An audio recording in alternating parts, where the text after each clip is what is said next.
In March 2026, Oliver Hayes accepted a temporary position at an old public library in northern England. The building had remained open for more than a century and contained thousands of rare books collected over several generations. Oliver loved working among old manuscripts and forgotten stories. His responsibilities were simple: catalog newly donated books, organize the archives, and occasionally assist the few visitors who still preferred printed pages over digital screens. It was the perfect job for someone who enjoyed silence. 3 weeks after he arrived, however, something unusual happened. Every morning before opening the library, Oliver checked the small wooden box where newly returned books were placed overnight. One Tuesday, he found a book unlike any he had ever seen. It had no title printed on its cover, no author's name, no library identification number. The dark blue cover appeared almost new despite showing no signs of modern printing techniques. Curious, Oliver opened the first page expecting to find publication information. Instead, he discovered only 4 words: "Please return tomorrow." Assuming it was someone's idea of a joke, he searched the library records for information about the mysterious book. Nothing appeared. No visitor had borrowed it. No employee had cataloged it. And according to the security cameras, the wooden box had remained completely empty when the library was locked the previous evening. Yet somehow, the book was now resting inside it. The following morning, Oliver arrived earlier than usual.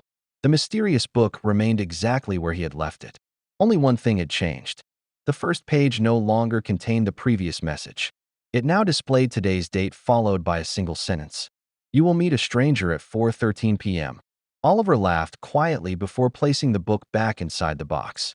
At precisely 4:13 p.m. that afternoon, an elderly visitor entered the library and asked for directions to a book that had been removed from circulation more than 40 years earlier. Before leaving, the man smiled at Oliver and quietly said, "It knows more than it should." Confused, Oliver asked what he meant. The stranger simply replied, "It always comes before the story does." Before Oliver could ask another question, the elderly visitor quietly walked away. No employee had seen him enter the building. And when Oliver checked the security cameras later that evening, he discovered something impossible. The old man never appeared on any recording. Only Oliver could be seen speaking to someone who wasn't there. The following morning, the mysterious book contained another message: "Tomorrow, you will finally ask my name." For reasons he couldn't explain, Oliver was suddenly afraid to open the next page. Oliver couldn't stop thinking about the mysterious book. For 3 consecutive days, every message it contained had come true. None of them were extraordinary, yet each described an event before it happened. The book never mentioned anything dramatic. It simply seemed to know what tomorrow would bring. On Thursday morning, Oliver finally asked the question that had been troubling him since the day he discovered it. "What are you?" He immediately laughed at himself. He was speaking to an ordinary book, or at least he hoped he was. When he opened the first page, he discovered that the previous message had disappeared once again. Only 6 words remained. "I remember stories not yet written." For reasons he couldn't explain, the sentence frightened him more than any warning could have. Later that afternoon, Oliver began searching through the library archives, hoping to discover whether anyone had ever mentioned the mysterious book before. After several hours, he found a handwritten journal belonging to a former librarian dated 1958. Most of its pages described ordinary events at the library. Then he discovered an entry written in different handwriting. "The book returned today." Returned. Not appeared. Returned. According to the journal, several librarians had discovered the same mysterious book over the previous century. It always arrived unexpectedly and disappeared without explanation. And every witness described exactly the same dark blue cover. The journal contained one final warning: "Never ask it about yourself." Oliver immediately remembered the elderly stranger's words. It always comes before the story does. Before leaving work that evening, curiosity overcame him. Slowly opening the book once more, he quietly asked, "What happens tomorrow?" For several moments, nothing changed. Then words slowly appeared across the page. "Tomorrow at 8:43 p.m., someone will ask if you are afraid." The following evening, Oliver deliberately avoided speaking to anyone after returning home. At exactly 8:43 p.m., his telephone began ringing. The number displayed on the screen was unfamiliar. After several seconds of hesitation, he answered. An elderly voice quietly asked only one question. "Oliver, are you afraid?" Before he could respond, the call ended. No number was recorded in his call history. The following morning, Oliver returned to the library more unsettled than ever before. This time, however, the book contained no prediction, only a question. "Would you like to read the final page?" Beneath the sentence was something he had never seen before. A page number, the last page of the book.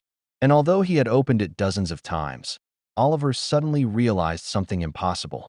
He had never reached the end of it. No matter how many pages he turned, the book had never seemed to end. Until now. Oliver spent the entire day trying to ignore the book's final question. "Would you like to read the final page?" For the first time since discovering it, he was afraid to open it. Every prediction had come true. Every warning had been impossible to explain. And now, the mysterious book was asking him to do something no one before him had ever mentioned in the library's archives. Late that evening, curiosity finally won. Slowly, Oliver opened the book once again. For the first time, he noticed something unusual about its pages. They weren't numbered consecutively as he had always assumed. Instead, each page appeared only when it needed to be read. And now, there was only one remaining. The final page. With trembling hands, he turned to it. Only one sentence had been written there. "This was never your story." Confused, Oliver continued reading. Beneath the sentence, more words slowly appeared across the page. "You were only keeping it safe until the next librarian arrived." At that exact moment, someone quietly knocked on the library door. Oliver checked the clock hanging beside his desk. It was exactly 4:13 p.m., the same time mentioned by the book on the very first day he had discovered it. Standing outside was a young woman carrying several books in her arms. She smiled politely before asking a simple question. "I'm here about the temporary position. Am I too early?" Oliver immediately froze. He had completely forgotten that interviews for his replacement were scheduled that afternoon. Then he noticed something impossible. Resting between the books she carried was a dark blue cover identical to the one lying open before him. Slowly, the young woman looked toward the mysterious book and quietly smiled. "It found you too," she whispered. Before Oliver could ask what she meant, he looked back toward his desk. The book was gone. Only a small handwritten note remained where it had been moments earlier. "Thank you for returning me." No one has ever discovered where the mysterious book comes from or how long it has existed. Library records suggest it has appeared for more than 100 years. It never stays in the same place forever, and it never belongs to anyone. Today, Oliver no longer works at the old library. He refuses to speculate about what he experienced there. There is, however, one thing he knows with absolute certainty. The book doesn't predict the future. It simply remembers stories that haven't happened yet. And somewhere, tonight, another librarian may already be turning its first page.